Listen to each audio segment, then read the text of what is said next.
Hi guys, and welcome back to I Speak English.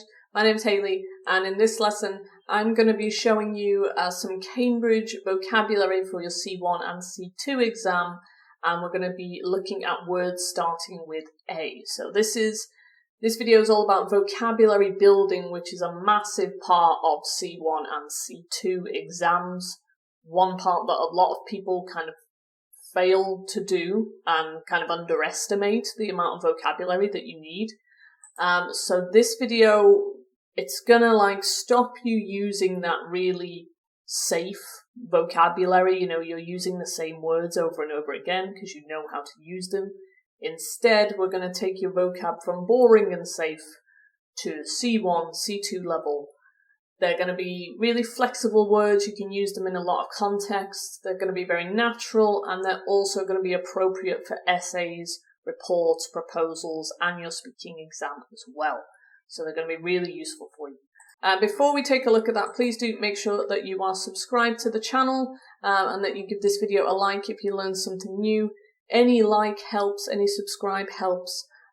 Just helps the channel to reach more people who are preparing for Cambridge C1 and C2 exams as well. So please do hit that subscribe button and that like button, and we're going to get started with our words.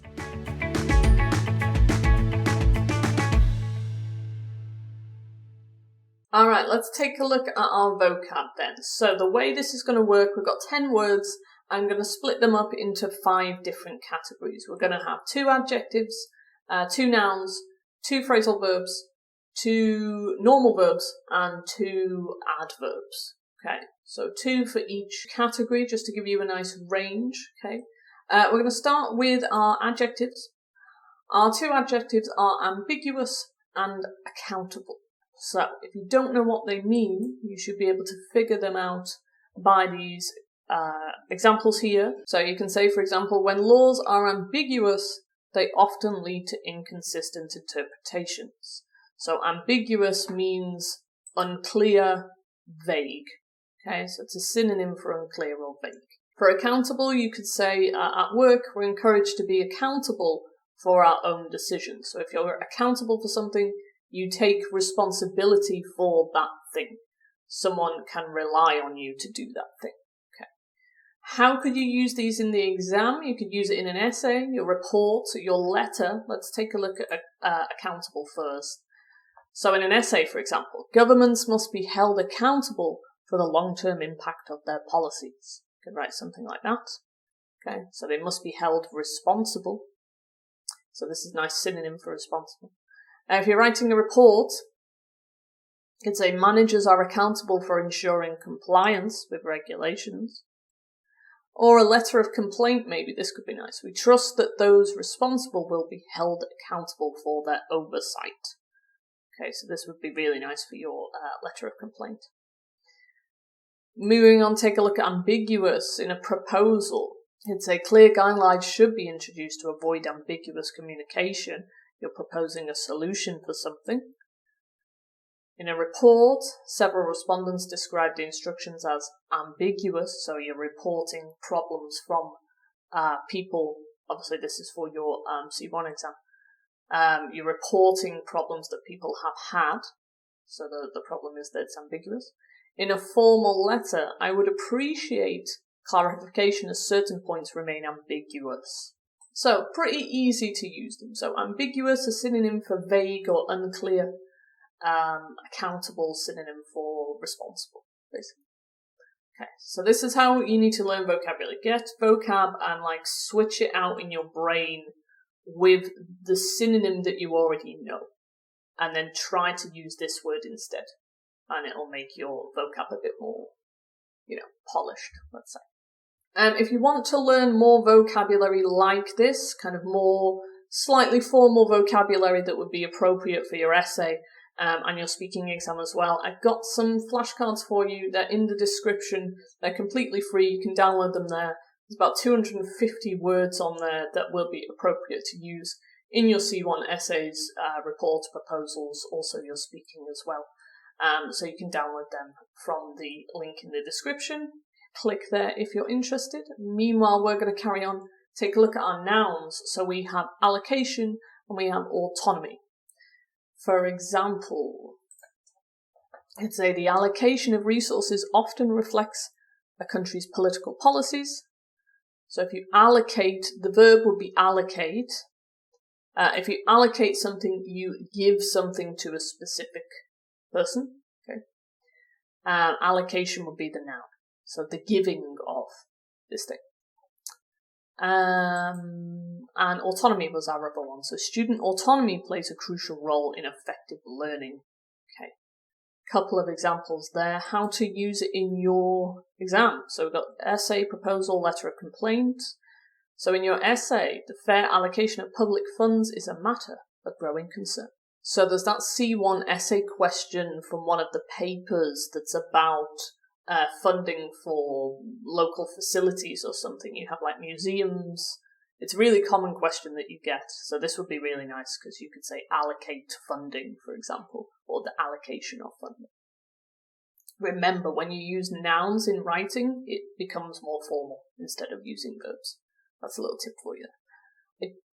I do have a video. Click up there. There's a video for how to make your writing more formal if you're not sure. Click up there, save it for later, and you can watch it. How to use this in a proposal. So a revised allocation of resources would improve overall efficiency. Again, you're proposing a solution to something. Okay. Letter of complaint. I'm writing to inquire about the allocation of available grants. Okay. And autonomy. Okay, so we don't use this word as often as in other languages. I feel like if you speak a Romance language, this word would be more common. But this is like the formal equivalent to, independence or freedom or something like that. So if you want to be more formal, you would use autonomy. For example, in your speaking. And value autonomy at work, because it allows me to be more creative. In an essay, student autonomy plays a crucial role in effective learning. We saw that one before. And in a proposal, this initiative would grant departments more autonomy in decision making. Okay. Alright, it's pretty simple. Next up, we're moving on to verbs. So we have alleviate and we have advocate. So if you don't know what these words mean, let's see if you can figure it out from the examples. We've got exercise, helps alleviate stress after a long day. Alleviate here meaning reduce stress. We tend to also use pain with this as well. You can alleviate pain. You can alleviate suffering, stress. And advocate, environmental groups advocate for sustainable developmental strategies. Okay, so you kind of argue for something, or you try to get something. Let's take a look at alleviate, how you can use it. So in an essay, for example, these measures could alleviate inequality in society. So instead of saying reduce, again, you've got the word reduce in your head, switch it out for the word alleviate. Particularly when it's something negative, like pain, inequality, stress. You can use it for really negative things. Okay, you alleviate that thing. For a proposal, the proposed scheme would alleviate the burden on local services. Again, a negative thing, a burden. Okay. And a formal letter, we sincerely apologise and hope this adjustment will alleviate any inconvenience caused. Okay. Reduce any inconvenience. Alright, and advocate. So we often use advocate with the preposition for. You advocate for something, but you can also just use it on its own if you want. For example, in speaking, I generally advocate a balanced approach to work and leisure.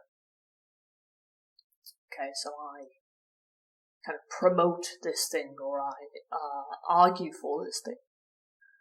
In a proposal, this proposal advocates for the introduction of flexible working hours. Okay, so the proposal is asking for or arguing for flexible working hours.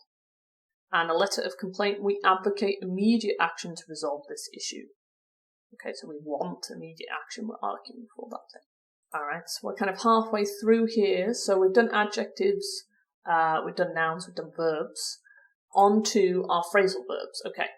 So generally when it comes to writing, we'd say, oh, avoid phrasal verbs because they're informal, use them in informal speaking. Is true, but there are some more neutral phrasal verbs that you can use and are appropriate to use in writing. These are two of them. So we've got account for and we've got add up to, or add up as well. For example, online sales account for 40% of total revenue, so they include, or they're representative of 40%, let's say. Small daily habits add up over time, so you can add up or add up to something.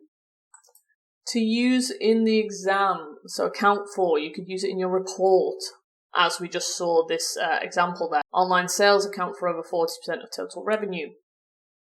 In your proposal, these factors must be accounted for during implementation.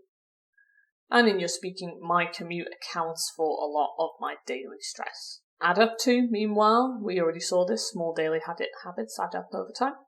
In your proposal, these initiatives would add up to a long-term improvement.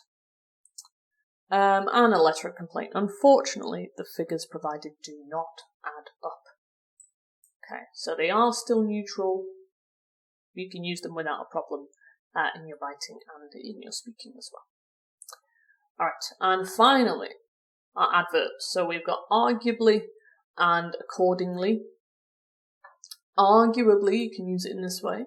Education is arguably the most effective tool for social change. Okay, so it's like definitely the most effective tool. And accordingly, my schedule changed, so I adjusted my plans accordingly. Okay, so I changed it according to what was happening. Right. Let's take a look at arguably how you could use it in the exam. So your report, the initiative is arguably underfunded. It's definitely underfunded. In your proposal, this is arguably the most effective, cost-effective option. It's definitely. Speaking, this is arguably my favourite place in the city. Definitely my favourite place. So again, remember, switch out these words, the safe words that you have in your head, like definitely. Switch it out and use arguably instead, and you'll get more points. Okay, and lastly, accordingly. So in a formal letter, we have reviewed your request and responded accordingly. And a proposal, resources will be allocated accordingly. And speaking, societal attitudes evolve and policies must adapt accordingly. Alright, so there you go. They are your 10 words beginning with A that you can use for C1 and C2 in your reading and writing. I think this is going to become a little bit of a series. I'm going to go from A possibly to Z. Next video will be B. I'm not going to do it every single week because that'd get boring, but every so often I'll do one. I'll do another C1, C2 vocabulary with the letter B. Let me know if you enjoyed this video. Leave me a little comment. Please do make sure that you are subscribed to the channel. And if you learned something new today, give this video a like. Just helps it to reach more people who are also preparing for their exam as well. If you have any questions, let me know in the comments. And if you are interested in taking a lesson with me or any of my video courses, you can find that at www.englishclassesonline.co.uk. And I'll be happy to help you with your exam prep if you need it. That's all from me for today. I will see you in another class soon. Have a nice day.